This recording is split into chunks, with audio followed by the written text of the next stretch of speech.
Hello everyone. तो आज के वीडियो में हम डिस्कस करेंगे मैकेनिज्म ऑफ आयरन एब्जॉर्प्शन। इस वीडियो में हम देखेंगे कि जो हमारे डाइटरी फूड यानी कि जो हम खाना खाते हैं, जैसे मान लीजिए पालक है, उसमें जो हमारे आयरन प्रेजेंट होता है, तो वो आयरन को किस तरह से हम इंटेस्टाइन से अपने ब्लड में लेकर आते हैं।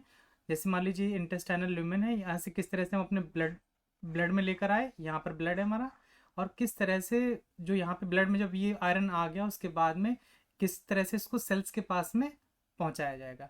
तो आज के हमारे पूरे डिस्कशन का टॉपिक यही है, mechanism of iron absorption and it's transport. किस तरह से हमने आयरन को एब्जॉर्ब किया और उसको पूरी बॉडी में ट्रांसपोर्ट किया। तो चलिए शुरू करते हैं।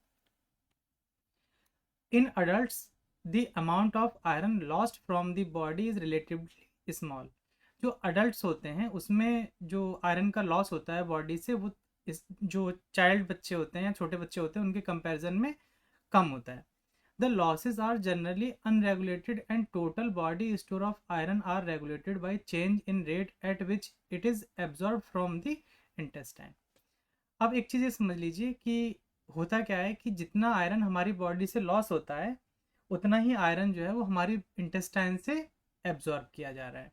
Man losses about 0.6 mg per day largely in the stools.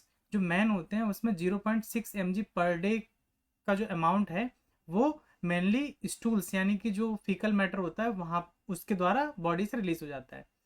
Pre menopausal women have a variable larger loss average about twice the value become of the additional iron lose during menstruation.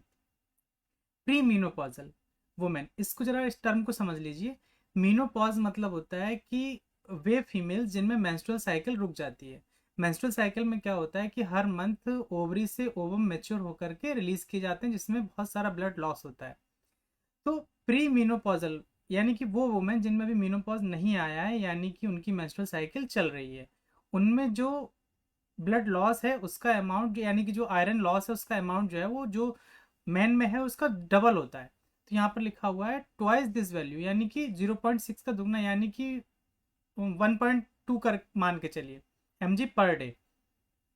The average daily iron Uptake in the United state and Europe is about 20 mg but the amount absorb is equal only the losses. जैसे मैंने first point में बताया कि उतना ही amount absorb किया जाता है body में जितना कि बॉडी से लॉस हो रहा है, और जो लिवर और जो अदर जगह पे स्टोर करके रखा गया है उसके अलावा जितना लॉस हो रहा है उतना ही हमें क्या करना है, एब्जॉर्ब करते हैं हम इंटेस्टाइन के थ्रू। तो the average daily iron Uptake in United state and Europe is about 20 mg। जो यूरोप या अदर यूनाइटेड स्टेट है वहां पर जो आयरन का अपटेक है डेली वो 20 mg तक है। Thus, the amount of iron absorbed in normally about 3 to 6% of the amount ingested। जितना भी आयरन हम खाते हैं या जितना भी आयरन अपने फूड में लेते हैं उसके टोटल अमाउंट का केवल 3 to 6% ही हम अपने नॉर्मल कंडीशन में उसको एब्जॉर्ब कर पाते हैं, बाकी जो है वो बॉडी से फीकल मैटर के थ्रू निकल जाता है। Various dietary factor affect the availability of iron for absorption. For example, the phytic acid found in the cereals react with the iron to form insoluble compound in the intestine as do phosphate and oxalate। जिस तरह से phosphate और ऑक्जेलेट्स क्या करते हैं कि वो iron के साथ बाउंड करते हैं या अदर कंपाउंड जैसे कैल्शियम के साथ बाउंड करते हैं और उसको इनसॉल्युबल फॉर्म में कन्वर्ट करा देते हैं। तो बहुत सारे डाइटरी फैक्टर हैं जो क्या करते हैं कि जो हम खाने में आयरन ले रहे हैं वो उसको बॉडी में एब्जॉर्ब होने से रोक रहे हैं। जैसे सीरियल्स होते हैं यानी कि जो हमारे अनाज हैं, गेहूं और ये सब, तो इसमें फाइटिक एसिड पाया जाता है। ये जो यहाँ पर आपको स्ट्रक्चर दिखाया गया है ये फाइटिक एसिड का है। अब देखिए यहाँ पर फाइटिक एसिड ने क्या किया है कि जो आयरन है उसके साथ में बॉन्डिंग कर लिया है। जब ये आयरन के साथ बॉन्डिंग कर लेगा तो ये फ्री आयरन तो रहा नहीं, तो इस तरह से ये जो आयरन जो फ्री फॉर्म में हमें बॉडी में हम एब्जॉर्ब कर सकते थे उसको इसने अपने साथ बाइंड करा लिया फाइटिक एसिड ने, और ये जो है वो बॉडी में इनसॉल्युबल कंपाउंड के रूप में पाया जा रहा है और ये बॉडी से स्टूल के थ्रू बाहर निकल जाएगा। इस तरह से जो डाइटरी फैट में जो हमारे वेरियस फैक्टर प्रेजेंट हैं वो हमारे आयरन के एब्जॉर्प्शन को रोक रहे हैं। जैसे फाइटिक एसिड, फाइटिक एसिड जो है वो आयरन के अलावा मैग्नीशियम, जिंक, कैल्शियम इनके एब्जॉर्प्शन को भी इनहिबिट करते हैं। अब ऑक्जेलेट्स के एग्जांपल हम आगे देख लेते हैं कि ऑक्जेलेट्स जो है वो किस तरह से वर्क करता है। तो ऑक्जेलेट्स इन ग्रीफ लीफी वेजिटेबल्स, ऑक्जेलेट्स जो है वो ग्रीन लीफी वेजिटेबल्स यानी कि हरी सब्जियों की पत्तियों में, टी में, सेम, nuts, beets can bind to calcium and prevent it from being absorb.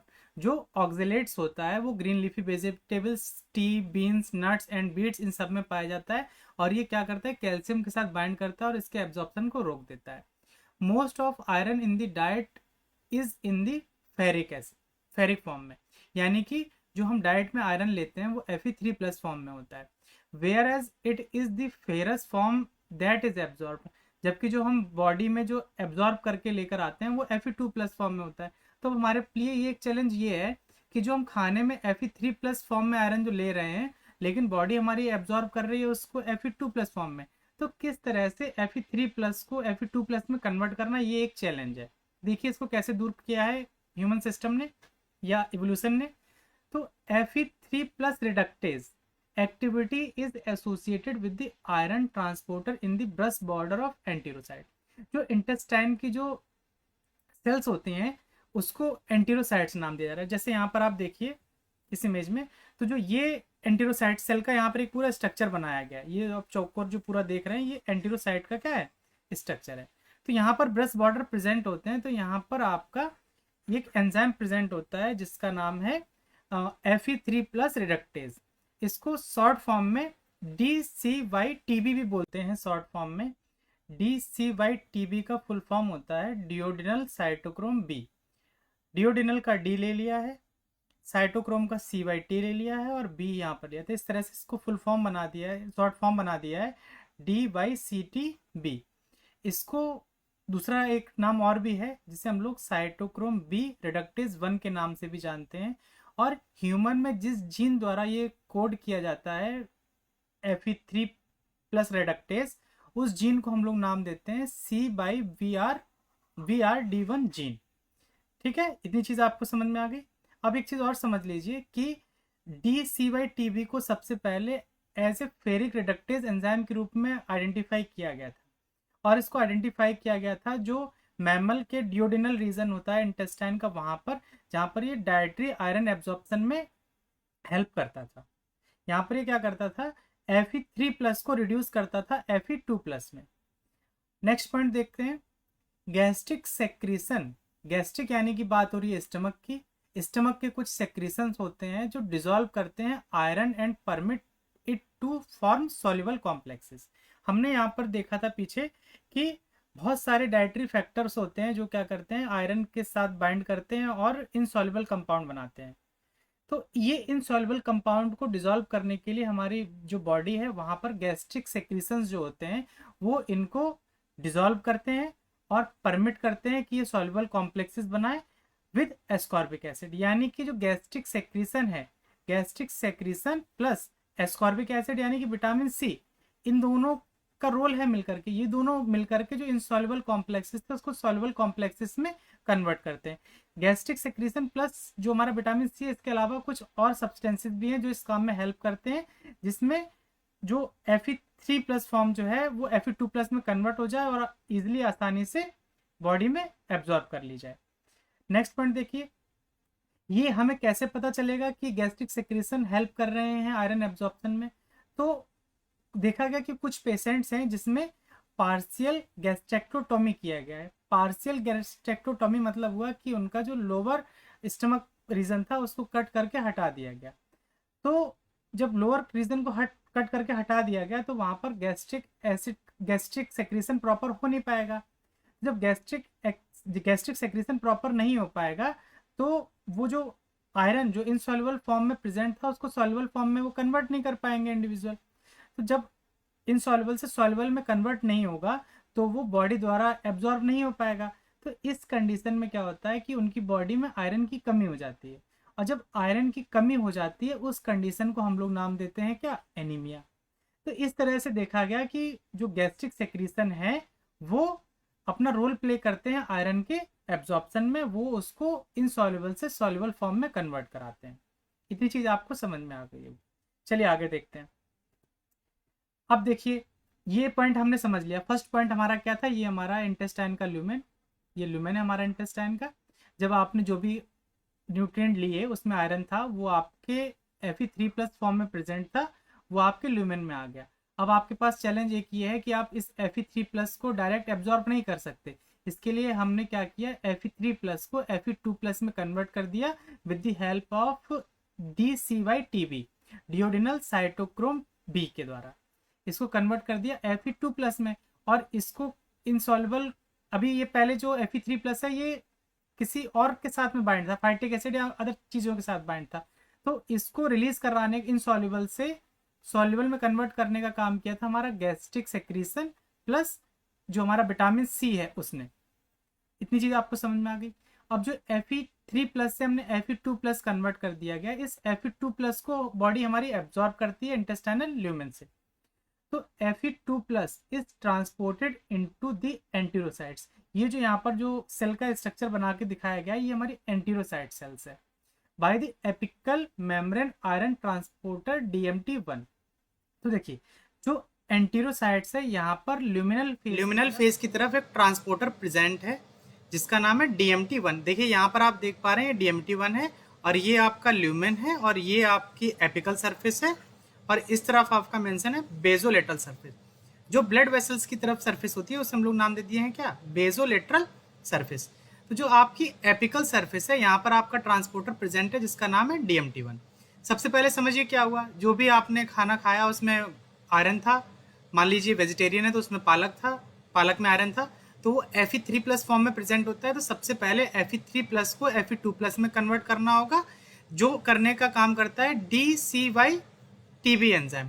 इसने क्या किया, Fe3+ को रिड्यूस किया Fe2+ में, और Fe2+ जो है वो एंटीरोसाइट सेल्स के अंदर आएगा with the help of DMT1 transporter के द्वारा। DMT1 जो है, इसको ये को ट्रांसपोर्टर है, ये Fe2+ के साथ में इसको प्रोटॉन को भी पंप करना होता है।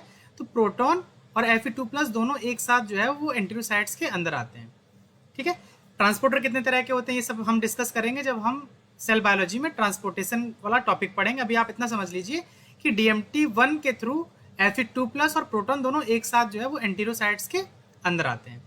जब Fe2+ अंदर आ गया एंटीरोसाइट्स के अंदर, तो क्या होता है कि ब्लड में जितनी रिक्वायरमेंट है उतना तो ब्लड में भेज दिया जाएगा, लेकिन जो एक्स्ट्रा Fe2+ है उसको Fe3+ में कन्वर्ट करके, फेरेटिन जो है वो एक स्टोरेज प्रोटीन है, वो Fe3+ में कन्वर्ट करके Fe2+ को अपने पास में स्टोर करके रखती है। तो ये कंडीशन होगी मान लीजिए वेजिटेरियन वाले में। अब मान लीजिए कोई इंडिविजुअल है वो नॉन वेजिटेरियन है, तो आप जानते हैं कि RBCs जो होते हैं, RBCs में जो हमारा हीम है, हीम में आयरन पाया जाता है। तो यहाँ पर देखिए क्या हो रहा है कि जो आप नॉन वेजिटेरियन ने खाया तो उसमें हीम था, हीम आया, तो यहाँ पर एपिकल सरफेस पर एक ट्रांसपोर्टर और प्रेजेंट है जिसका नाम है HCP1, यानी कि हीम कैरियर प्रोटीन 1। ये क्या करेगा, हीम को, इसके साथ में प्रोटॉन, हीम और प्रोटॉन को ट्रांसपोर्टर, ये दोनों ट्रांसपोर्ट होकर के एंटीरोसाइट्स के अंदर आ जाएंगे, और उसके बाद में यहाँ पर एक एंजाइम लगेगा जिसका नाम है HO2, हीम ऑक्सीजनेज 2। ये क्या करेगा, हीम से Fe2+ को रिलीज करा देगा, और रिलीज हो जाएगा क्या, बिलिरुबिन।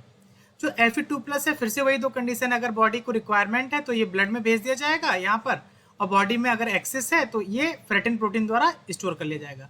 अब आपको एक पॉइंट याद रखना है कि जो आपकी फेरेटिन प्रोटीन है ये स्टोरेज प्रोटीन है किसकी, आयरन की। अगर आपसे पूछा जाए एक नंबर में या दो नंबर में कि फेरेटिन जो है उसका काम क्या है, तो वो आप कहेंगे सीधे सीधे कि आयरन को स्टोर करने का काम करती है। अब बात करते हैं कि अगर बॉडी में रिक्वायरमेंट है तो ये आगे कैसे ट्रांसफर किया जाएगा। तो यहाँ तक कि देखिए आपको समझ आ गया है कि जो हीम था, हीम को आपने HO2 यानी कि हीम ऑक्सीजनेज 2 एंजाइम से ट्रीट किया, और उसने Fe2+ और बिलिरुबिन में उसको रिलीज करा दिया। तो यहाँ तक हमने डिस्कस कर लिया है। उसके बाद देखिए some of intracellular Fe2 is converted to Fe3+ and bound to ferritin, और कुछ हमने Fe2+ को Fe3+ में कन्वर्ट कर लिया और फेरेटिन के साथ में बाइंड कर लिया। ये पॉइंट भी हमारा क्लियर हो गया।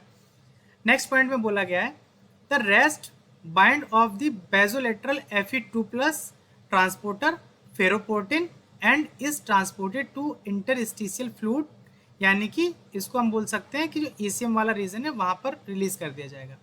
तो देखिए जो Fe2+ है, यहाँ पर एक ट्रांसपोर्टर है जिसका नाम है क्या, फेरोपोर्टिन। यानी कि हम बोल सकते हैं इसको शॉर्ट फॉर्म में FPN1, फेरोपोर्टिन 1। ये क्या करता है, ये बेजोलेटरल सरफेस की तरफ प्रेजेंट है और ये Fe2+ को सेल जो एंटीरोसाइट सेल्स हैं उसके अंदर से सेल के बाहर, यानी कि इसको हम बोल रहे हैं कौन सा, इंटरस्टिशियल फ्लूइड, IF बोल रहे हैं, इंटरस्टिशियल फ्लूइड में रिलीज करने का काम कौन करता है, FPN यानी कि फेरोपोर्टिन 1। अब आपको क्या कौन कौन से ट्रांसपोर्टर याद रखने हैं, सबसे पहले आपको DMT1 याद रखना है। ये आपका Fe2+ को सेल के अंदर लेकर आता है with the help of proton. ये उसके बाद आपको याद रखना है HCP1, ये आपका हीम को अंदर लेकर आता है with the help of proton. उसके बाद में आपको एंजाइम याद रखना है HO2 यानी कि हीम ऑक्सीजनेज 2, ये आपका हीम को ब्रेक करता है बिलिरुबिन और Fe2+ ने। Fe2+ को Fe3+ में कन्वर्ट करके फेरेटिन जो है वो आपका स्टोर करने का काम करता है। उसके अलावा जो Fe2+ को एंटीरोसाइट से इंटरस्टिशियल फ्लूइड में लेकर आने का काम करता है आपका FPN1 यानी कि फेरोपोर्टिन 1। इतना आपको याद रखना है। अब देखिए एक कंडीशन और थी कि हम यहाँ पर Fe3+ को एब्जॉर्ब नहीं कर पा रहे थे, इसलिए हमने इसको कन्वर्ट किया था किसमें, Fe2+ में। लेकिन जब ये बेसोलेटरल सरफेस की तरफ आ गया है Fe2+, तो ये ब्लड में नहीं जा सकता है Fe2+ फॉर्म में। इसके लिए इसको वापस कन्वर्ट करना पड़ेगा Fe3+ फॉर्म में। तो यहाँ पर एक एंजाइम और यूज होगा जिसका नाम है HEPH, यानी कि इसको हम लोग नाम देते हैं हेपेस्टिन। हेपेस्टिन जो है वो Fe2+ को कन्वर्ट करता है किसमें, Fe3+ में। ये चीज आपको याद रखनी है। Fe3+ को Fe2+ में कन्वर्ट करने का काम किया था DCYTB एंजाइम ने, और Fe2+ को Fe3+ में कन्वर्ट करने का काम करता है हमारा हेपेस्टिन। तो नेक्स्ट पॉइंट में आप देखिए, the transport is aided by hephaestin which convert Fe2+ to Fe3+। जो हेपेस्टिन है उसने क्या किया, Fe2+ को लिया और Fe3+ में कन्वर्ट करा दिया। उसके बाद क्या हुआ, जो Fe3+ है वो आपका ब्लड वेसल्स में चला जाएगा। तो in plasma Fe3+ is transported bound to the iron transporter protein called transferrin। जैसे ही Fe3+ ब्लड में आया, ब्लड में जाने के बाद में ये एक प्रोटीन है जिसका नाम है ट्रांसफेरिन, उसको शॉर्ट फॉर्म में TF नाम देते हैं। ये आयरन जो Fe3+ में प्रेजेंट था, ये ट्रांसफेरिन के साथ में क्या किया, बाइंड कर दिया। जब बाइंड कर, जैसे आप ऐसे समझ लीजिए कि कोई सामान आपको मान लो अपने घर से कहीं पर ले जाना है, तो आप लोडर मंगाते हैं ना, तो उसी तरह से जो ट्रांसफेरिन है ये लोडर की तरह वर्क कर रहा है। ये क्या करेगा, अपने साथ में 2 आयरन मॉलिक्यूल को बाइंड कराएगा और ले जाकर के बॉडी में जहां पर रिक्वायरमेंट है वहां पर रिलीज करा देगा, और जो ट्रांसफेरिन है वो रिलीज हो जाएगा और वो वापस फिर से आएगा। ऐसे समझ लीजिए जैसे आप ऑटो पर बैठे, आपको जैसे मान लो कानपुर से लखनऊ जाना है, आपने बस किया, बस पे बैठ करके आप कानपुर से लखनऊ आ गए। अब लखनऊ में आप उतर जाएंगे और बस जो है वो वापस कानपुर चली जाएगी। उसी तरह से ट्रांसफेरिन के साथ में आयरन बाइंड किया, जहां पर उसको रिलीज करना था, बॉडी में रिक्वायरमेंट थी आयरन की, वहां तक वो गया, उसने आयरन को रिलीज किया और ट्रांसफेरिन फिर से फ्री हो गया और वो वापस फिर से आयरन को लेने के लिए आ जाएगा। तो ट्रांसफेरिन जो है वो ट्रांसपोर्टर प्रोटीन है, ना कि स्टोरेज प्रोटीन है। और फेरेटिन जो है वो हमारा स्टोरेज प्रोटीन है। ट्रांसफेरिन का काम क्या है, ट्रांसपोर्ट करेगा एक जगह से बॉडी में दूसरी जगह पर। इतनी चीज आपको याद रखनी है। Almost all iron absorption occur in the duodenum. Body में मैक्सिमम जो आयरन का एब्जॉर्प्शन है, अगर आपसे पूछा जाए कहाँ हो रहा है, तो आप क्या नाम देंगे, डियोडेनम। ये स्मॉल इंटेस्टाइन का ही पार्ट है। आपको पता है स्मॉल इंटेस्टाइन को 3 पार्ट में डिवाइड किया गया था, डियोडेनम, जेजुनम, इलियम। तो ये मेनली कहाँ पर हो रहा है, डियोडेनम में हो रहा है। चलिए हम लोग नेक्स्ट स्लाइड की तरफ मूव करते हैं। आशा करते हैं कि इतना आपको समझ में आ गया होगा। अब बात करते हैं ट्रांसफेरिन की। Transferrin protein has 2 iron binding site. अब आप समझिए ट्रांसफेरिन क्या है, वो प्रोटीन जो आयरन को बाइंड करके बॉडी में एक जगह से दूसरी जगह ले जाने का काम कर रही थी, उसको हमने नाम दिया क्या, ट्रांसफेरिन। तो एक ट्रांसफेरिन मॉलिक्यूल जो है वो 2 आयरन के साथ में बाइंड कर सकता है। आप पीछे वाली इमेज में देख पा रहे हैं कि ये ट्रांसफेरिन है और इसके साथ में 2 आयरन मॉलिक्यूल जो है वो Fe3+ फॉर्म में क्या है, जुड़े हुए हैं। तो ये पॉइंट आपको समझ में आ गया होगा कि transferrin protein has 2 iron binding site, यानी कि एक ट्रांसफेरिन जो मॉलिक्यूल है या जो प्रोटीन है वो 2 आयरन को अपने साथ में बाइंड कर सकता है।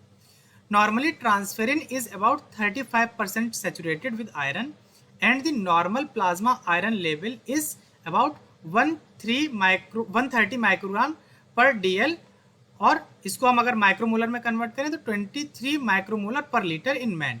और लेकिन जो फीमेल होते हैं वहाँ पर ये रेशियो घट जाता है, वहाँ पर 110 माइक्रोग्राम पर DL होता है, और अगर माइक्रोमोलर में बात करें तो 19 माइक्रोमोलर पर DL इन वोमेन होता है। अब आपको एक पॉइंट याद रखना है, अगर आपसे पूछा जाए कि नॉर्मली ट्रांसफेरिन कितना सैचुरेटेड होता है, तो आप लिखेंगे नॉर्मली ट्रांसफेरिन जो है वो अबाउट 30% 35% सैचुरेटेड रहता है किससे, आयरन से। नेक्स्ट पॉइंट की तरफ मूव करते हैं। 70% of iron in the body is in haemoglobin. देखिए टोटल मान लीजिए हम मानते हैं 100%, 100% मतलब 100 है कोई चीज़, उसमें से 70% जो आपका आयरन है वो आपका हीमोग्लोबिन में पाया जाता है। हीमोग्लोबिन आपको पता होना चाहिए कि हीमोग्लोबिन जो है वो प्रोटीन है जो आपका ऑक्सीजन ट्रांसपोर्टेशन में हेल्प करती है। 3% जो है वो आपका आयरन पाया जाता है मायोग्लोबिन फॉर्म में, ये ऑक्सीजन को स्टोर करने का काम करती है। और रेस्ट जो बचा हुआ आयरन है वो प्रेजेंट होता है जो आपकी ब्लड बॉडी में अलग फेरेटिन्स जहाँ जहाँ प्रेजेंट है वहाँ पर उसके साथ में बाइंड फॉर्म में पाया जाएगा। ये जो आपका फेरेटिन है ये केवल एंटीरोसाइट सेल्स में ही नहीं, उसके अलावा बॉडी के अदर सेल्स जैसे लीवर वगैरह में भी स्टोर करने का काम किया जाता है। तो आपको क्या याद रखना है कि अगर आपसे बोला जाए कि फेरेटिन जो है वो क्या केवल एंटीरोसाइट्स में पाया जाता है, तो ये नहीं, फेरेटिन जो है वो एंटीरोसाइट्स के अलावा लिवर्स में भी पाया जाता है। तो ये पॉइंट आपको याद रखना है, वही यहाँ पर लिख दिया गया है which is present not only, यानी कि एंटीरोसाइट्स के अलावा भी कुछ और साइट्स हैं जहाँ पर फेरेटिन पाया जा रहा है, वहाँ पर हमारा जो आयरन है वो बाउंड फॉर्म में पाया जाएगा। यानी कि 70% आपका आयरन हीमोग्लोबिन में, 3% आपका मायोग्लोबिन में, और जो बचा हुआ आयरन है वो एंटीरोसाइट्स जो आपकी फेरेटिन है, फेरेटिन के साथ में बाउंड फॉर्म में पाया जाएगा। अब देखिए जो फेरेटिन है वो दो फॉर्म में पाई जाती है। एक हो सकती है कि फेरेटिन के साथ में आयरन बाइंड है, ठीक है, तो उस कंडीशन को हम क्या नाम देंगे। और एक फेरेटिन के साथ में जब आयरन बाइंड नहीं है तब उस कंडीशन को हम क्या नाम देंगे, तो नॉन बाइंड और बाइंड कंडीशन। तो जब फेरेटिन बाइंड नहीं है तो उसे हम लोग नाम देते हैं एपोफेरेटिन। क्या नाम देंगे, एपोफेरेटिन। और जब फेरेटिन के साथ में आयरन बाइंड कर गया है तो उसे हम लोग नाम देते हैं होलोफेरेटिन। जैसे आप एंजाइम में जब जाएंगे ना तो आप पढ़ते हैं वहाँ पर होलो एंजाइम और एपो एंजाइम, उसी तरह से आप यहाँ समझिए कि अगर आयरन बाइंड नहीं है, यहाँ पे देखिए आपको डायग्राम में कोई भी आयरन नहीं दिखाई दे रहा है, तो इस कंडीशन को हमने नाम दिया क्या, एपोफेरेटिन। और अगर इसके साथ में अगर हम बाइंड करा दिए आयरन को तो उसे हमने नाम दिया क्या, होलोफेरेटिन। तो आपका जो एपोफेरेटिन है या होलोफेरेटिन है वो टोटल 24 सब यूनिट का बना होता है। यहाँ पर आप देख रहे हैं तो आपको दो कलर दिख रहे हैं, एक डार्क ब्लू है और एक स्काई ब्लू कलर है, ठीक है, तो दो कलर आपको दिख रहे हैं। तो ये दो तरह के फेरेटिन है, एक को हम लोग एल फेरेटिन नाम देते हैं, जो स्काई ब्लू वाला है इसको हम लोग एल फेरेटिन नाम दे रहे हैं, और जो आपका डार्क ब्लू है उसको हम एच फेरेटिन नाम दे रहे हैं। तो एपोफेरेटिन टोटल 24 सब यूनिट का बना हुआ है, जिसमें दो तरह के, एक एल फेरेटिन है और एक एच फेरेटिन है। ये कंडीशन दोनों के लिए फॉलो हो रही है, फेरेटिन के लिए भी और एपोफेरेटिन के लिए भी। अब बात ये आती है कि आपका जो एपोफेरेटिन है वो बनाता कौन है। तो एपोफेरेटिन जो है वो सिंथेसाइज किया जाता है किसके द्वारा, लिवर द्वारा। आपसे 2 नंबर में एक क्वेश्चन पूछ लिया जाए कि एपोफेरेटिन सिंथेसाइज्ड बाय, 4 ऑप्शन दे दी जाए तो आप किसको टिक करेंगे, जिस ऑप्शन में लिवर दिया होगा। नोट में यहाँ एक पॉइंट दिया, जरा इसको भी देख लेते हैं। एपोफेरेटिन फॉर्म ए रफली स्फेरिकल, यहाँ पे देखिए इसको हमने नाम दिया था एपोफेरेटिन is a globular protein. Globular मतलब स्फेरिकल प्रोटीन है। तो ये आप देख रहे हैं तो यहाँ पे गोल गोल एक आपको स्ट्रक्चर दिख रहा है, ये स्ट्रक्चर आपका हो गया एपोफेरेटिन का। देखो अगर इसके साथ में आप देख रहे हैं कोई आयरन बाउंड नहीं है तो इसे हमने नाम दिया एपोफेरेटिन, और इस वाली इमेज में आप देख पा रहे हैं इसको नाम दिया गया होलोफेरेटिन। अब आप देखिए Fe2+ फॉर्म में रहता है ना, लेकिन जो फेरेटिन है वो Fe3+ में आयरन को स्टोर करता है, तो उसको हम नाम देंगे क्या, होलोफेरेटिन। अगर आपसे पूछा जाए कि फेरेटिन जो है वो आयरन को किस फॉर्म में स्टोर करता है, तो आप नाम देंगे क्या, Fe3+ में करता है। तो जब आयरन बाइंड हो गया फेरेटिन के साथ में तो हमने उसे होलोफेरेटिन नाम दिया, और जब आयरन नहीं बाइंड है तो उसे हमने नाम दिया क्या, एपोफेरेटिन। तो ये स्लाइड्स आपको समझ में आ गई होगी। अगली स्लाइड की तरफ हम मूव करते हैं। Total 75% of the iron in the human body bind to the haemoglobin. Total जो बॉडी में 75% आयरन है वो आपका किसके साथ बाइंड है, हीमोग्लोबिन के साथ बाइंड है। यहाँ पर देखिए हमने लिखा था पीछे वाली स्लाइड में कि 70% of iron in the body in haemoglobin, यहाँ पर हमने लिखा हुआ था कि 70% हीमोग्लोबिन में होता है, लेकिन आगे वाली स्लाइड में आप देख रहे हैं तो यहाँ पे लिख रहा है 75%। तो ये 5 to 7% जो है वो वेरी करता है, किसी में आपको 70 मिल जाएगा, किसी में 75, किसी में 78, ऐसे आप मान के चलिए 70 से 80 के बीच % जो है वो आपका हीमोग्लोबिन में पाया जाता है। The pigment of red blood cells that give the blood its red color and the rest bind to other proteins such as myoglobin, transferrin, ferritin or is stored in the liver cells. तो 75% आपका haemoglobin में है और जो बाकी का बच गया है परसेंट जो है तो वो आपका मायोग्लोबिन में, ट्रांसफेरिन में, फेरेटिन में और लिवर में उसको स्टोर करके रखा जाता है। यहाँ पर देखिए पूरा ओवरऑल मैकेनिज्म दिखा दिया गया है कि कहाँ कहाँ पर कैसे आयरन का यूज़ हो रहा होगा। तो ये एक इंडिविजुअल है, इसने मील लिया, तो उस मील में आपका आयरन होगा। वो दो कंडीशन में हो सकता है, या तो फ्री Fe3+ फॉर्म में हो सकता है या फिर हो सकता है हीमिक फॉर्म में। तो जब हीमिक फॉर्म में है तो Fe2+ फॉर्म में वो सीधा रिलीज हो जाएगा जो एंजाइम था आपका उसके द्वारा।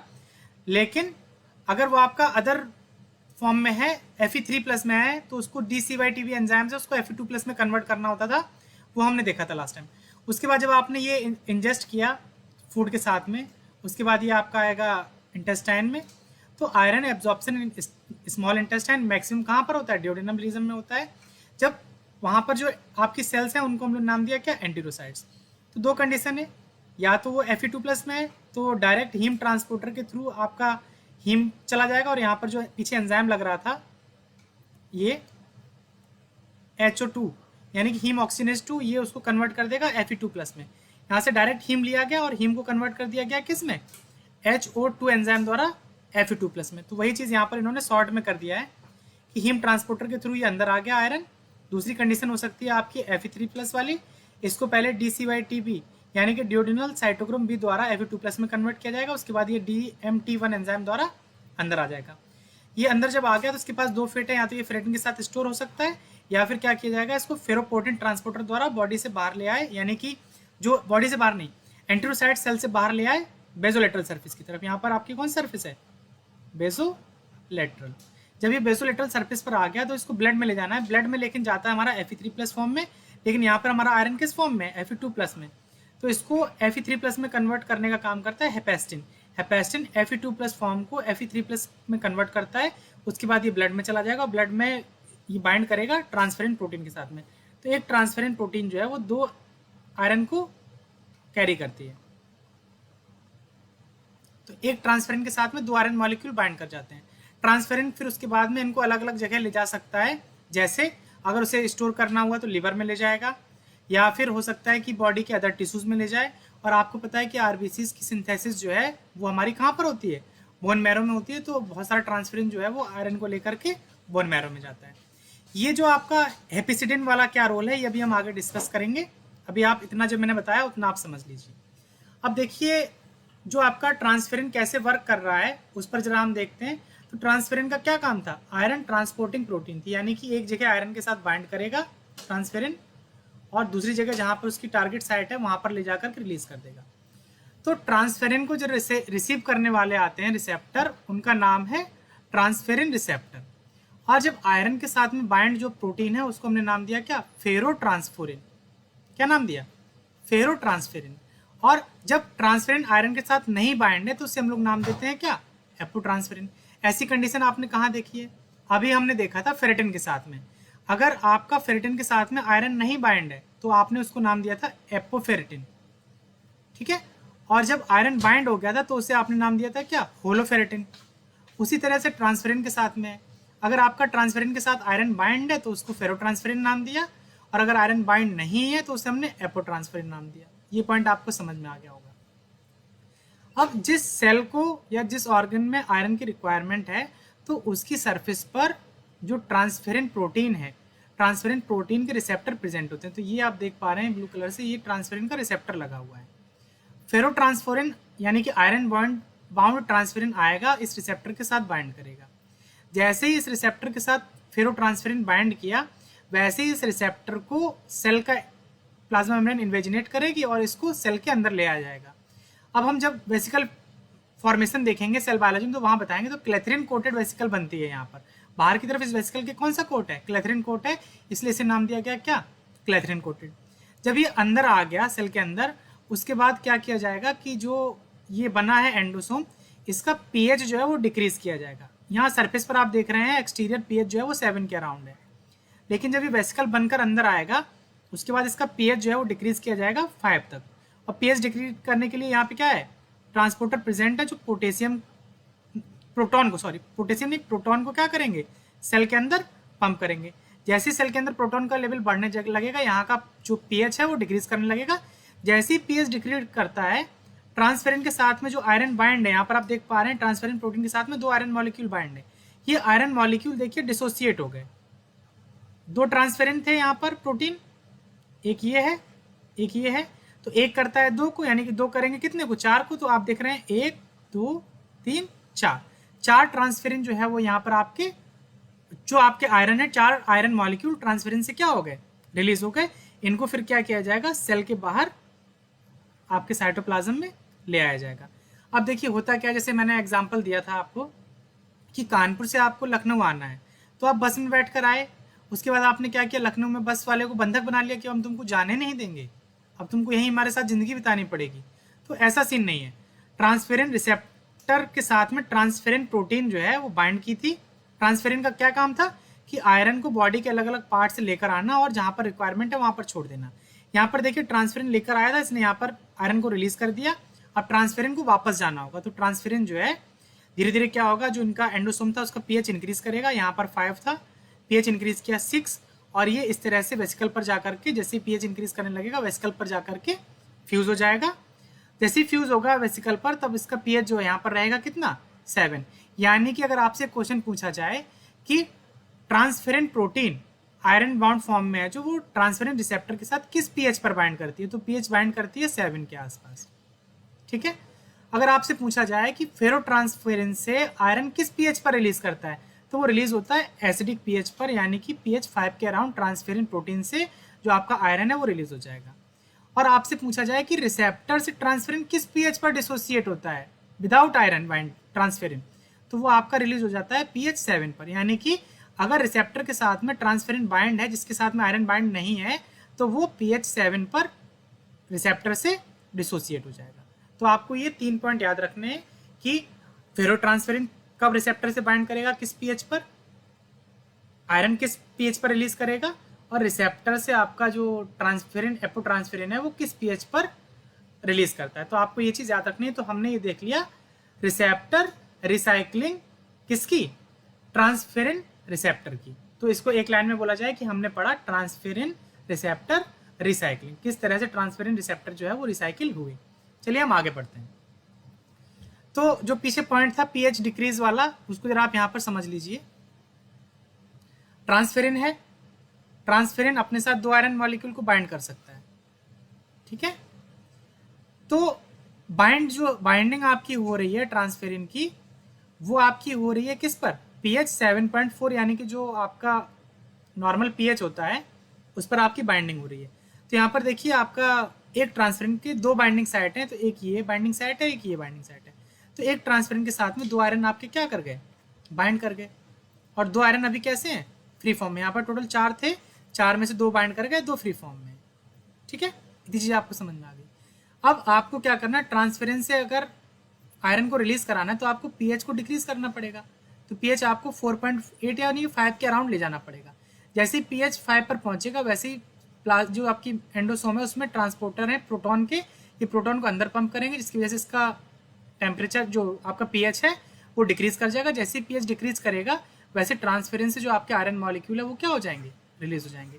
मोटा मोटा आप समझ लीजिए कि आयरन की बाइंडिंग ट्रांसफेरिन के साथ में होती है पीएच एल्कलाइन यानी कि 7.4 पर, और ट्रांसफेरिन से जो आयरन है वो रिलीज होता है पीएच 4.8 के अराउंड। ये चीज़ आपको शायद समझ में आ गई होगी। ठीक है, चलिए आगे बढ़ते हैं।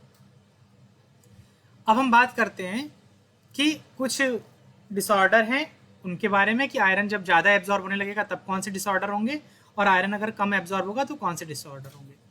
तो फेरेटिन मॉलिक्यूल, यानी कि फेरेटिन मतलब क्या है हमारा, वो मॉलिक्यूल जो आयरन को स्टोर करने का काम कर रहा था।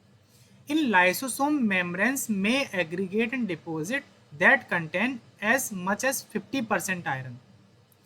These deposition called are hemosiderin. एक तरह के स्ट्रक्चर बनते हैं, जैसे मान लो ये हमारा लाइसोसोम है। लाइसोसोम में क्या होगा, जो फेरेटिन है वो फेरेटिन आयरन के साथ में बाइंड करने लगेगा और उसमें आयरन के डिपोजिशन बन जाएंगे। तो उस इस कंडीशन को हम लोग नाम देते हैं क्या, हीमोसिरेटिन। ये चीज़ आपको शायद समझ में आ गई होगी। ठीक है, ये आयरन अपटेक का डिसऑर्डर है, यानी कि ज़्यादा आयरन अपटेक होने लगा है तो आयरन जब अपटेक होगा तो उसको बॉडी स्टोर करने का भी काम करेगी, तो उस कंडीशन को हमने नाम दिया क्या, हीमोसिरेडिन। आप यहाँ पर देख पा रहे हैं उसमें लेग्स में इस तरह के जो आपका जो डॉट डॉट या ब्राउन कलर के जो पैचेस हैं ये दिख रहे हैं, क्योंकि ये आयरन के डिपोजिशन है। ठीक है, इतनी चीज़ आपको समझ में आ गई। बात करते हैं जब आयरन की डिफिशियंसी हो जाएगी तब क्या होगा। तो आयरन की डिफिशियंसी से जो डिजीज कॉज होती है उसे हम लोग नाम देते हैं एनीमिया। एनीमिया मतलब बॉडी में आयरन की कमी हो गई है। जब हम लोग विटामिन को डिस्कस करेंगे तो वहाँ पर हम एनीमिया को डिस्कस करेंगे कि परनीशियस एनीमिया क्या है और मेगालोब्लास्टिक एनीमिया क्या है। अभी हम जो इसके अदर डिसऑर्डर है उनको देखते हैं। तो डिफिशियंसी का हमने देखा कि डिफिशियंसी में एनीमिया हो जाएगा, और एडिक्वेसी मतलब आयरन की मात्रा जो है वो बढ़ गई है, तो उस कंडीशन में क्या होगा। तो यहाँ पर हमने देखा कि 50% आयरन का डिपोजिशन होने लगा है, 50% से ज़्यादा, तो उससे हमने नाम दिया क्या, हीमोसिरेडिन। अब हम इसमें देखते हैं कि एडिक्वेसी में क्या होगा। तो iron overload cause hemosiderin to accumulate in the tissue produce hemosiderosis. जो एक्यूमुलेशन हो रहे हैं यानी कि ये फेरेटिन के साथ में आयरन का डिपोजिशन है, इसे हमने नाम दिया हीमोसिरेडिन। और इसकी वजह से जो डिजीज कॉज होगी, डिपोजिशन बनने की वजह से जो डिजीज कॉज होगी उसे हम लोग नाम देंगे क्या, हीमोसिरिडोसिस। क्या नाम देंगे, हीमोसिरिडोसिस। अगर आपसे एक लाइन में पूछा जाए कि हीमोसिरिडोसिस क्या है तो आप क्या कहेंगे कि फेरेटिन मॉलिक्यूल के साथ में जब आयरन बाइंड कर जाता है और तो उस कंडीशन में क्या होता है कि बॉडी में आयरन की अधिकता हो जाती है, तो 50% से ज़्यादा जो है वो आयरन जो है वो बाइंड है फेरेटिन फॉर्म में।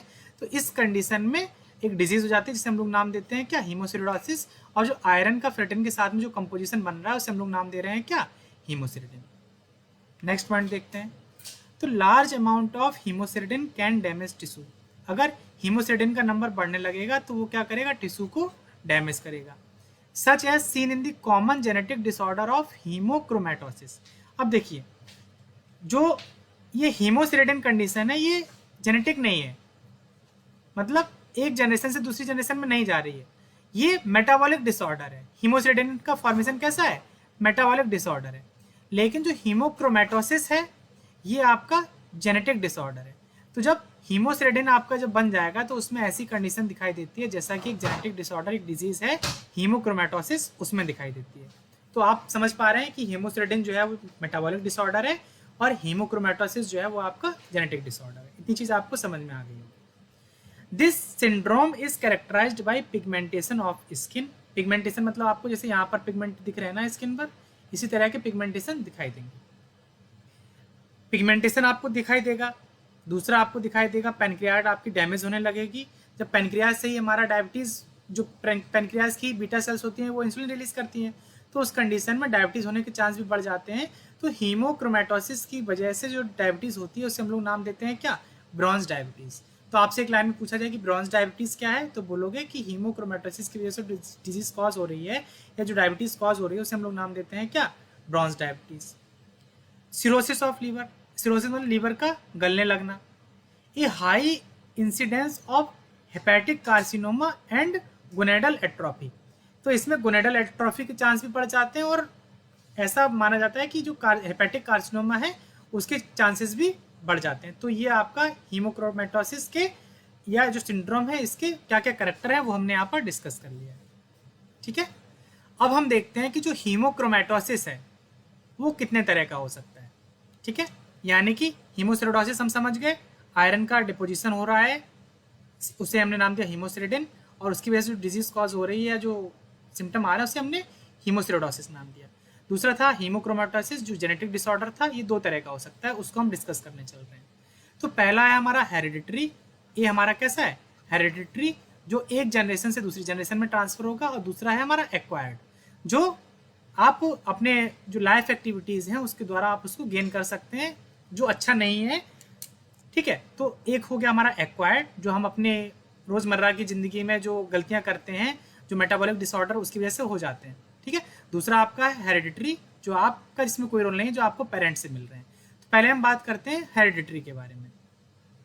The most common cause of hereditary form is a mutated HFE gene that is common in the white population.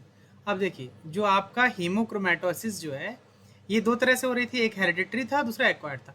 तो जो हेरिडिटरी वाले में है, इसमें एक जीन है जिसका नाम है HFE जीन। इस जीन में जब म्यूटेशन हो जाए, यानी कि जब नॉन फंक्शनल हो जाता है, तो हमारा जो डिजीज़ है हीमोक्रोमेटोसिस वो कॉज होती है। और ये वाइट पॉपुलेशन यानी कि जो अंग्रेज लोग होते हैं उनमें ये देखने को ज़्यादा मिलता है। आप देखिए अंग्रेज लोगों को, तो आपको इस तरह से जैसे लेग्स पर ये दिख रहा है ना, स्केल कलर दिख रहा है डार्क, इस तरह का उनको आपको ज़्यादा मिलेगा अंग्रेजों में। लेकिन जो अपने इंडियंस पॉपुलेशन है यहाँ पर ये बहुत कम देखने को मिलता है। जो ये जीन है इसकी लोकेशन क्रोमोसोम नंबर 6 पर होती है। तो जब क्रोमोसोम का स्ट्रक्चर आप बनाते हैं तो एक आर्म छोटी है इसमें और एक आर्म 6 नंबर की बड़ी होती है। जो छोटी आर्म होती है उसको पी आर्म नाम देते हैं और जो बड़ी आर्म होती है उसको क्यू आर्म नाम देते हैं, क्यू आर्म नाम देते हैं। तो जो हमारा HFE जीन है ये हमारा पी यानी कि शॉर्ट आर्म पर प्रेजेंट होता है और ये HLA लोकस के पास में होता है। इतनी चीज़ आपको समझ में आ गई। It is still unknown precisely how mutation in HFE cause hemochromatosis। ये अभी तक कंफर्म नहीं हो पाया, अननोन है कि कैसे HFE जीन में अगर म्यूटेशन हो जाता है तो हीमोक्रोमेटोसिस कॉज हो जाती है। But individual who are homogenous for HFE mutation, देखिए दो तरह का म्यूटेशन है, एक जीन की दो कॉपी होती हैं, ठीक है। हम लोग डुप्लेट है यानी कि 2n है, तो हमारे पास एक जीन की दो कॉपियाँ, अगर इस दोनों कॉपियों में क्या हो जाए, म्यूटेशन हो जाए, एक कॉपी में म्यूटेशन होगा तो उसे हम लोग हेट्रो बोलेंगे, अगर दोनों में म्यूटेशन हो गया तो उसे होमो नाम देते हैं। तो जब जो HFE जीन है इसकी दोनों कॉपी में जब म्यूटेशन हो जाता है तो उस कंडीशन में क्या होता है कि absorb excess amount of iron because HFE normally inhibit the expression of the duodenal transporter that participate in iron Uptake. जो HFE जीन से जो एक प्रोटीन बनती है जिसका नाम है HFE प्रोटीन, अभी हम इसको आगे डिस्कस करेंगे। इसका काम होता है जो डिओडिनल में जो आयरन अपटेक के लिए जो ट्रांसपोर्टर लगे होते हैं ये उसको इनहिबिट करने का काम करता है। डिओडिनम जैसे हमने देखा था ना, यहाँ पर आप देखिए इमेज में दिया हुआ, ये डिओडिनम है, ये डिओडिनम की सेल्स है। तो जो यहाँ पर ट्रांसपोर्टर लगे हुए हैं इनको रोकने का काम हमारा कौन कर रहा है, जो HFE जीन है वो इनको इनहिबिट करने का काम कर रहा है। जब ये उस जीन उन ट्रांसपोर्टर को इनहिबिट नहीं कर पाएगा तो वो क्या होंगे कि कॉन्टिन्यूसली आयरन को क्या करते रहेंगे, बॉडी में एब्जॉर्ब करते रहेंगे। और जब बॉडी में आयरन का एब्जॉर्प्शन बढ़ जाएगा तो उस कंडीशन में डिजीज हो जाएगी जिसे हम लोग नाम दे रहे हैं क्या, हीमोक्रोमेटोसिस। कैसे अभी ये वर्क कर रहा है अभी हम आगे वाली स्लाइड में इसको पूरा डिटेल में डिस्कस करेंगे। द HFE प्रोटीन, जो HFE जीन से जो प्रोटीन बन रही है उसे हमने नाम दिया क्या, HFE protein. Regulate the production of a protein called hepcidin. अब देखो बहुत से स्टूडेंट क्या होते हैं, दो चीज़ों में कंफ्यूज रहते हैं। यहाँ पर नाम दिया है हेपेसिडिन और एक होता है हम लोग पीछे पढ़ के आ रहे हैं हेपेस्टिन। हेपेस्टिन जो है जो हमारी एंटीरोसाइट्स है उस पर बेसोलेटल सरफेस पर ट्रांसपोर्टर प्रेजेंट था। यहाँ पर देखिए ट्रांसपोर्टर नहीं है, ये जो Fe2+ को Fe3+ में कन्वर्ट करने का काम कर रहा था, इसको ऑक्सीडाइज करने का काम कर रहा था, तो वो था हमारा हेपेस्टिन। तो लोग हेपेस्टिन और हेपेसिडिन में कंफ्यूज रहते हैं, तो आपको दोनों में डिफरेंस याद रखना है कि Fe2+ को Fe3+ करने का काम करता है हेपेस्टिन और जो हमारा जो जीन इनहिबिट होता है HFE प्रोटीन द्वारा, जो प्रोटीन HFE प्रोटीन जिस प्रोटीन को इनहिबिट करता है उसका नाम है हेपेसिडिन। HFE प्रोटीन जो है वो हेपेसिडिन के प्रोटीन को रेगुलेट करता है, या तो ये इंक्रीज करेगा या फिर क्या करेगा, डिक्रीज करेगा। इतनी चीज़ आपको समझ में आ गई होगी। तो लीवर प्रोड्यूस हेपेसिडिन। अब बात ये आती है कि हेपेसिडिन कहाँ से बन रहा है, तो ये हमारा लीवर है, लीवर से प्रोटीन बन रहा है जिसका नाम है क्या, हेपेसिडिन। और हेपेसिडिन के एक्सप्रेशन को कंट्रोल करने का काम कौन करता है, HFE प्रोटीन। तो आप कुछ इस तरह से स्ट्रक्चर बनाइए। HFE जो प्रोटीन है ये आपका रेगुलेट कर रहा है किसको, हेपेसिडिन को। और हेपेसिडिन जो है वो आपका आयरन कितना एब्जॉर्ब करना है कितना नहीं करना है उसको रेगुलेट करने का काम करता है। तो the liver produce hepcidin determining how much iron is absorb from the diet and release from storage site. जो हेपेसिडिन है ये दो तरह से वर्क करता है, कितना इंटेस्टाइन से एब्जॉर्ब करना है, एब्जॉर्प्शन को ये पहले मेंटेन कर रहा है, ये फर्स्ट हो गया। दूसरा बॉडी में जहाँ पर स्टोर करके रखा गया, हमने स्टोर किया था लिवर में और ड्यूडेनम में जो फेरेटिन है वहाँ पर स्टोर किया था एंटेरोसाइट्स में, तो वहाँ से कब कितना आयरन रिलीज करना है, तो रिलीज को भी मेंटेन कर रहा है और एब्जॉर्प्शन को भी मेंटेन कर रहा है। तो ये काम किसके हो गए, हेपेसिडिन के। और हेपेसिडिन को रेगुलेट करने का काम कौन कर रहा है, HFE प्रोटीन। इतनी चीज़ आपको इसमें समझ में आ गई। हम अगली स्लाइड में देखेंगे कि कैसे वर्क होता है। तो यहाँ पर ये इमेज दिया गया है, ठीक है। ये एक पेपर से मैंने इमेज लिया है, इसको चलिए हम डिटेल में डिस्कस करते हैं। तो फिगर में बोला गया है रेगुलेशन ऑफ आयरन मेटाबॉलिज्म, कि आयरन को कब एब्जॉर्ब करना है कब नहीं करना है, उसके बारे में यहाँ पर डिस्कस किया गया है। A simplified overview of the upstream pathway involve in hepcidin regulation. Hepcidin किस तरह से रेगुलेट कर रहा है आयरन एब्जॉर्प्शन को, वो यहाँ पर दिखाया गया है। Hepcidin secrete from the liver is regulated by HFE protein. Hepcidin कहाँ से रिलीज होता है? लिवर से। और हेपेसिडिन को रेगुलेट करने का काम कौन कर रहा है? एचएफई प्रोटीन। इसके साथ साथ एचजेवी एंड टीएफआर2 सिग्नलिंग पाथवे जो है वो रेगुलेट करते हैं हेपेसिडिन के सेक्रेशन को। अब देखिए यहाँ पर हमने मेंशन किया हुआ है कि एचएफई, टीएफआर2 और एचजेवी ये हेपेसिडिन के जो सिंथेसिस होती है उसको रेगुलेट करते हैं। अब यहाँ पर दो इमेज दिए गए हैं, एक इमेज ए है और एक इमेज बी है। दोनों में क्या डिफरेंस है, किस में क्या बोला गया, वो हम आगे देख रहे हैं। इन स्टेट्स ऑफ आयरन डिफिशियंसी, यानी कि बॉडी में आयरन की क्या है? कमी है, डिफिशियंसी है। हेपेसिडिन लेवल आर लो। जब आयरन है नहीं तो हेपेसिडिन का लेवल हमें क्या रखना है? लो रखना है। And iron transport protein ferroportin allow entry of iron from duodenal enterocytes into the blood and recirculation of iron from macrophage into the plasma. तो जो हमारी मैक्रोफाजेस सेल्स हैं, मैक्रोफाजेस ने भी क्या किया है? आयरन को स्टोर करने का काम किया है। तो अब आप पहली वाली इमेज पे चलिए जहां हमने सबसे पहले आयरन को डिस्कस किया था। तो आप देखिए यहाँ पर दिया हुआ है नाम क्या? FPN1, यानी कि इसको हमने नाम दिया था फेरोपोर्टिन। फेरोपोर्टिन क्या करता था कि जो हमारी एंटेरोसाइट्स है, यहाँ पर जो आयरन प्रेजेंट है, आयरन को बेजोलेटरल सरफेस पर रिलीज करने का काम करता था, ठीक है। तो अब कंडीशन ये है कि बॉडी में आयरन की कमी है, तो यानी कि फेरोपोर्टिन जो है, जो एंटेरोसाइट्स, यहाँ पर ये हमारी एंटेरोसाइट्स है, ये आपका फेरोपोर्टिन है। तो बताइए इसको एक्टिव रहना चाहिए या इनएक्टिव रहना चाहिए? ये आपकी ब्लड वेसल्स है, तो यहाँ से आयरन एब्जॉर्ब होकर आ रहा है इंटेस्टाइन से, ये आपकी इंटेस्टाइन है मान लीजिए। तो जब बॉडी में डिफिशियंसी है तो यानी कि फेरोपोर्टिन एक्टिव होने चाहिए, और जो हमने स्टोर करके रखा है वहाँ पर भी फेरोपोर्टिन एक्टिव होनी चाहिए, ताकि हम वहाँ से रिलीज करा करके ब्लड में आयरन लेवल को बढ़ा सकें। तो जो मैक्रोफाजेस पर जो फेरोपोर्टिन ट्रांसपोर्टर होते हैं ये भी एक्टिवेटेड फॉर्म में रहेंगे, और जो हमारा डियोडेनल के एंटेरोसाइट्स पर जो फेरोपोर्टिन ट्रांसपोर्टर होते हैं ये भी कैसे रहेंगे? एक्टिव रहेंगे। इतनी चीज शायद आपको समझ में आ गई होगी। तो कैसे सिग्नलिंग चली? प्लाज्मा में आयरन का लेवल लो है, इस लो आयरन लेवल को डिटेक्ट किया एचजेवी, टीएफआर2 और एचएफई जीन ने। इन्होंने इसकी सिंथेसाइज किया प्रोटीन की, और इसने क्या किया? हेपेसिडिन के लेवल को क्या कर दिया? लो कर दिया। हेपेसिडिन का हाई लेवल जो है वो इनहिबिट करता है फेरोपोर्टिन को। तो जब हेपेसिडिन का लेवल लो है तो फेरोपोर्टिन क्या रहेंगे? एक्टिवेटेड फॉर्म में रहेंगे, और ये इंटेस्टाइन से जो आयरन का एब्जॉर्प्शन होता है वो पाथ पूरा हमारा क्या चलता रहेगा, और बॉडी में आयरन का लेवल मेंटेन कर लिया जाएगा। और दूसरी चीज, जहां मैक्रोफेजेस में स्टोर करके रखा है वहां से फेरोपोर्टिन द्वारा रिलीज करके ब्लड में ले आया जाएगा। तो इमेज ए हमारा क्लियर हो गया। अब हम बात करते हैं कि आयरन बॉडी में ज्यादा है तब हमें क्या करना होगा। तो देखिए जरा यहाँ पर क्या बोला गया है। In state of iron excess hepcidin level increase. तो जब आयरन देखिए यहाँ पर ज्यादा है, प्लाज्मा आयरन हाई का सिंबल बना हुआ है। जब आयरन प्लाज्मा ज्यादा है तो HFE, TFR2 और HJV जो है जीन, ये क्या करते हैं? हेपेसिडिन के लेवल को इंक्रीज करा देते हैं। यानी कि ये तीनों जीन और हेपेसिडिन एक दूसरे के इनवर्सली प्रोपोर्शनल है। किसके? आयरन के। अगर आयरन लेवल ज्यादा होगा तो हेपेसिडिन का लेवल ज्यादा होगा, इनवर्सली नहीं, डायरेक्टली प्रोपोर्शनल है, डायरेक्टली प्रोपोर्शनल। अगर प्लाज्मा में आयरन लेवल ज्यादा होगा तो हेपेसिडिन का लेवल ज्यादा होगा, और प्लाज्मा में आयरन लेवल कम होगा तो हेपेसिडिन का लेवल भी क्या होगा? कम होगा। तो ये डायरेक्टली प्रोपोर्शनल हो गए, ठीक है। अब देखिए आगे क्या हुआ।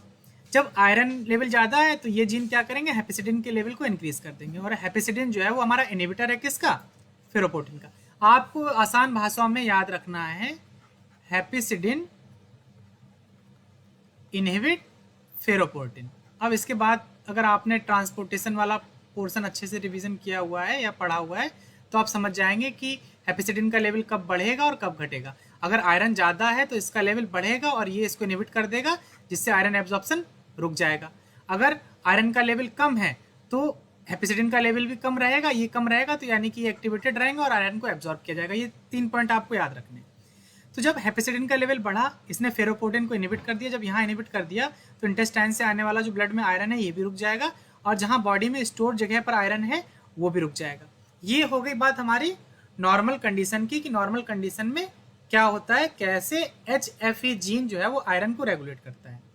अब हम बात करते हैं हीमोक्रोमेटोसिस की, जब जिसमें HFE जीन जो है वो म्यूटेटेड हो गया है।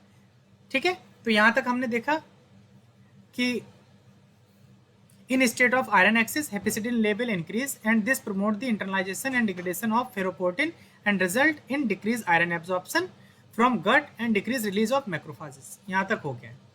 अब हम देख रहे हैं म्यूटेशन इन HFE, HJV और TFR2 जीन में रिजल्ट इन लो हेपेसिडिन। जब इन जीन में म्यूटेशन हो गया तो यही जीन हेपेसिडिन के लेवल को रेगुलेट करते थे।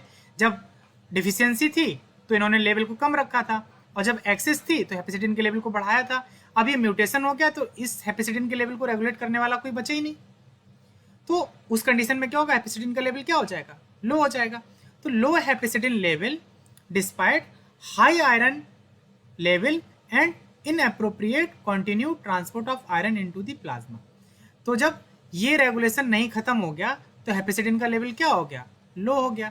जब हेपेसिडिन का लेवल लो हो गया तो फेरोपोटेन अब एक्टिवेटेड फॉर्म में रहेंगे, और बॉडी में तुम्हारे आयरन का लेवल ज़्यादा है फिर भी यहाँ से एक्सेस आयरन क्या होगा, बॉडी में एब्जॉर्ब होता रहेगा। तो इस तरह से बॉडी में जो टोटल आयरन का कंसंट्रेशन है वो क्या कर जाएगा, इंक्रीज कर जाएगा। तो जब आयरन का कंसंट्रेशन इंक्रीज कर जाएगा तो उस डिजीज को हमने नाम दिया था क्या, हीमोक्रोमेटोसिस। ठीक है, अब देखिए कौन कौन हेपेसिडिन के लेवल को बढ़ा रहे हैं। तो IL-6 स्टिमुलेट करता है। प्लाज्मा आयरन कंसंट्रेशन अगर हाई है तो वो उसको इंक्रीज करेगा हेपेसिडिन के लेवल को। LPS अगर हाई है तो हेपेसिडिन के लेवल को इंक्रीज करेगा, और HFE प्रोटीन का अगर लेवल हाई है तो वो हेपेसिडिन के लेवल को इंक्रीज करता है। तो इस इमेज से हमने समझा कि किस तरह से बॉडी में आयरन के लेवल को कम करना है और किस तरह से बॉडी में आयरन के लेवल को कम ज़्यादा करना है। वो दोनों चीज़ें हमने यहाँ पर देख लिया है। आशा करते हैं आपको ये चीज़ समझ में आ गई होगी। चलिए आगे बढ़ते हैं। ये हमने बात किया जो हमारा हेरिडिटरी था उसके बारे में। अब हम बात करेंगे एक्वायर्ड हीमोक्रोमेटोसिस। तो acquired hemochromatosis occur when the iron regulatory system is overwhelmed by excess iron load due to chronic destruction. इसमें क्या है कि जो आयरन रेगुलेटिंग सिस्टम है उसके ऊपर ज़्यादा लोड है। ठीक है, और वो लोड क्यों आ रहा है, क्योंकि क्रोनिक डिस्ट्रक्शन हो रहा है आरबीसीज का। आरबीसीज में आपको पता है कि हीम होता है। जब हीम का डिस्ट्रक्शन होगा तो वहाँ से रिलीज होगा क्या, Fe2+। Fe2+ रिलीज होगा तो बॉडी में आयरन का लेवल अपने आप इंक्रीज करेगा। लिवर डिजीज, लिवर में हम आयरन स्टोर करते हैं, अगर लिवर में कोई डिजीज है तो वहाँ से आयरन भी रिलीज होने लगेगा। और repeated transfusion in disease such as intractable anaemia. Anaemia condition है, मान लो उसकी बॉडी में ब्लड की कमी है तो उसका ब्लड ट्रांसफ्यूज किया जाता है। तो इंट्रैक्टेबल एनीमिया जब कंडीशन है तो उसमें ट्रांसफ्यूज किया जाएगा ब्लड में। तो इन तीनों कंडीशन में ब्लड में आयरन का लेवल बढ़ता है। अब थेरेप्यूटिक हाइलाइट्स को हम समझे। If hereditary haemochromatosis is diagnosis, अगर क्या हुआ है कि आप या किसी पेशेंट को डायग्नोस्ड हुआ है कि उसको हेरिडिटरी हीमोक्रोमेटोसिस, तो उसे क्या करना चाहिए, before excess amount of iron accumulation in the tissue. और वो तब डायग्नोस्ड हुई है जब उसकी बॉडी में एक्सेस अमाउंट अभी तक एक्यूमुलेट नहीं हुआ है। Life expectancy can be prolong sustainability by repeated withdrawal of blood. तो उस कंडीशन में क्या करे कि वो अपना ब्लड डोनेट करता रहे, जिससे क्या हो कि नए ब्लड बनते रहें, ताकि जब नया ब्लड बनेगा तो जो आपकी बॉडी में एक्सेस हीम है या जो एक्सेस आयरन है वो आरबीसीज में जब हीम बनेगा तो वहाँ पर यूज़ कर लिया जाएगा, तो उनकी बॉडी में आयरन का एक्यूमुलेशन नहीं होगा। तो इस तरह से क्या करना चाहिए, जो पेशेंट जिनको हेरिडिटरी हीमोक्रोमेटोसिस डिजीज हुआ है तो उनको कॉन्टिन्यूसली यानी कि हर 6 मंथ के अंतराल पर अपना ब्लड डोनेट करना चाहिए। ठीक है, नेक्स्ट कंडीशन देखिए क्या है कि इंटेस्टाइनल एब्जॉर्प्शन को कैसे रेगुलेट कर सकते हैं। तो इसके लिए 3 फैक्टर हैं। पहला है recent dietary intake of iron, कि उनका जो आयरन इनटेक कर रहे हैं, जो खाने में आयरन इनटेक है उसको रेगुलेट कर सकते हैं, कम अगर ज़्यादा आयरन है बॉडी में तो आयरन कम लीजिए, और कम है तो आप ज़्यादा आयरन लीजिए डाइट में। The state of iron store in the body, body में आयरन कितना स्टोर किया गया, अगर ज़्यादा स्टोर है तो आप कम कर दीजिए आयरन अपटेक को, अगर कम स्टोर है तो ज़्यादा कर दीजिए। The state of erythropoiesis in the bone marrow, कि जो बोन मैरो में आरबीसीज का फॉर्मेशन का लेवल कैसा है उसके हिसाब से भी हम इसको रेगुलेट कर सकते हैं। The normal operation for the factor that maintain iron balance is essential for health, तो नॉर्मल कंडीशन अगर आपको बॉडी में मेंटेन करके रखनी है तो आपका जो आयरन बैलेंस है उसको मेंटेन करना होगा। तो ये हमने देखा कि किस तरह से बॉडी में आयरन जो है वो बैलेंस किया जाता है। हेपेसिडिन का क्या रोल है, हेपेसिडिन कैसे वर्क कर रहा है, फिर प्रोटीन को हेपेसिडिन कैसे इनहिबिट कर रहा है, ये सब हमने देख लिया है। अब एक चीज़ और देखिए, जब बॉडी में आयरन का डिपोजिशन होता है, ये हमारा जो लीवर का स्ट्रक्चर बना हुआ है हेल्दी लीवर है। और बहुत से लोग जो एक्सपेरिमेंटल वर्क करते हैं, जो आयरन मेटाबॉलिज्म पर वर्क करते हैं, तो उन्होंने अक्सर ये देखा होगा कि जब वो आयरन एक्सेस अमाउंट में जिस डाइट में है वो अगर एनिमल फीड ले रहा है तो उनको लीवर पर इस तरह से थोड़े थोड़े डॉट दिखाई देते हैं। तो ये आयरन डिपोजिशंस के डॉट्स होते हैं जो लीवर पर दिखाई देते हैं। इस तरह से आप समझ पा रहे हैं कि उनका जो आयरन अपटेक है वो बॉडी में ज़्यादा हो रहा है जो वो डाइट में ले रहे हैं। तो ये नॉर्मल कंडीशन है और ये वो कंडीशन है जिसमें बॉडी में आयरन अपटेक इंक्रीज हुआ है, कह सकते हैं हम कि हीमोक्रोमेटोसिस की कंडीशन। ठीक है, अब हम देखेंगे कि CSIR में जो प्रीवियस ईयर के क्वेश्चंस आए हुए हैं उसमें क्या क्या पूछा गया है। तो देखिए, एक इस क्वेश्चन में पूछा गया है, protein with cytoplasmic domain having tyrosine kinase activity do not act as receptor for. तो कह रहा है कि जो साइटोप्लाज्मिक डोमेन में टायरोसिन काइनेज जो एक्टिविटी है वो इनमें से किस रिसेप्टर में नहीं पाई जाती है। ठीक है, तो अभी हम ट्रांसफेरिन प्रोटीन पढ़कर आए हैं, तो हमने देखा था कि ट्रांसफेरिन जो है उसको शॉर्ट में हम TF लिखते थे। ये 2 आयरन मॉलिक्यूल के साथ में बाइंड कर रहा था और उनको एक जगह से दूसरी जगह ले जाने का काम कर रहा था। तो ये कह सकते हैं ट्रांसपोर्टर की तरह वर्क कर रहा था, ये रिसेप्टर की तरह वर्क नहीं कर रहा था। ठीक है, तो इसका आंसर क्या चला जाएगा, ट्रांसफेरिन। ये बेसिक लॉजिकल क्वेश्चन है, अगर आपने सेल बायो यहाँ तक की नहीं भी पढ़ी है, अगर आपने केवल आयरन एब्जॉर्प्शन का कॉन्सेप्ट देखा हो तब भी आप इस क्वेश्चन को सॉल्व कर सकते हैं। ठीक है, अगला क्वेश्चन हम देखते हैं, which one of the following is not involve with the absorption of iron in the intestine. कह रहा है कि आयरन के एब्जॉर्प्शन में इनमें से कौन इन्वॉल्व नहीं है। तो ये 2017 दिसंबर में क्वेश्चन पूछा गया था। अब देखिए, DMT जो है वो आपका, ये मान लो एंटीरोसाइट्स थी, तो यहाँ आपका ल्यूमिन है, तो ल्यूमिनल सरफेस पर आपका DMT प्रेजेंट था। ठीक है, हिपेस्टिन जो है, हिपेस्टिन भी आपका यहाँ पर प्रेजेंट था, ये आपका Fe2+ को Fe3+ में कन्वर्ट करने का काम कर रहा था, ये हिपेस्टिन था। ठीक है, और जो आपका फेरोपोर्टिन है, ये आपका जो एंटीरोसाइट्स थी यहाँ से Fe2+ को बाहर निकालने का काम कर रहा था, फेरोपोर्टिन, FPN1 नाम दे रहे थे इसको। ठीक, लेकिन जो हमारा ट्रांसफेरिन था, ये जब ब्लड में जब आ जाएगा आयरन, उसको एक जगह से दूसरी जगह ले जाने का काम कर रहा था, तो ये ट्रांसपोर्टर की तरह वर्क कर रहा था। ठीक है, तो इसमें पूछा गया था which one of the following is not involve with absorption of iron in intestine. तो ये इंटेस्टाइन में तो ट्रांसफेरिन है ही नहीं, हमारा ट्रांसफेरिन हमारा कहाँ पर है, ब्लड में है। तो इसका आंसर क्या चला जाएगा, 4th, यानी कि क्या, ट्रांसफेरिन। ये 2 नंबर में 2017 दिसंबर में पूछा गया था। नेक्स्ट क्वेश्चन हम देखते हैं। इस क्वेश्चन में बोल रहा है कि the stomach of a person was partially remove during surgery of gastric tumour.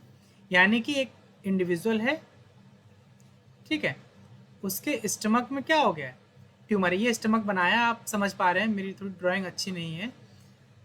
इसको क्या हुआ है कि स्टमक में ट्यूमर हुआ है, गैस्ट्रिक ट्यूमर है, तो उसके कुछ पार्ट को पार्शली रिमूव कर दिया गया। मान लो कुछ पोर्शन को यहाँ से कट किया गया और इसको हटा दिया गया। Despite taking a balance diet, लेकिन जब हटा दिया गया उसके बाद भी वो बैलेंस डाइट ले रहा है। द पर्सन डेवलप एनीमिया, जो इंडिविजुअल था उसको क्या हो गया, एनीमिया हो गया। भाई उसका ऑपरेशन हुआ, उसके स्टमक का कुछ पोर्शन को कट करके हटा दिया गया और वो खाने में नॉर्मल डाइट ले रहा था, लेकिन फिर भी उसको एनीमिया हो गया। तो एनीमिया कब होता है, जब आयरन की डिफिशियंसी होती है। तो आयरन की डिफिशियंसी कैसे हुई वो आपसे पूछ रहा है। तो यहाँ पर आप समझिए कि स्टमक से ही हमारा, आपको पता है कि गैस्ट्रिक का सेक्रेशन होता है, तो यहाँ पर उन सेल्स को हटाया गया है जो गैस्ट्रिक एसिड के सेक्रेशन को मेंटेन कर रहे थे, या फिर हम बोले HCl के सेक्रेशन को मेंटेन कर रहे थे। तो जब हमने पहली स्लाइड पढ़ी थी, अब मैं ले चलता हूँ आपको स्लाइड पर।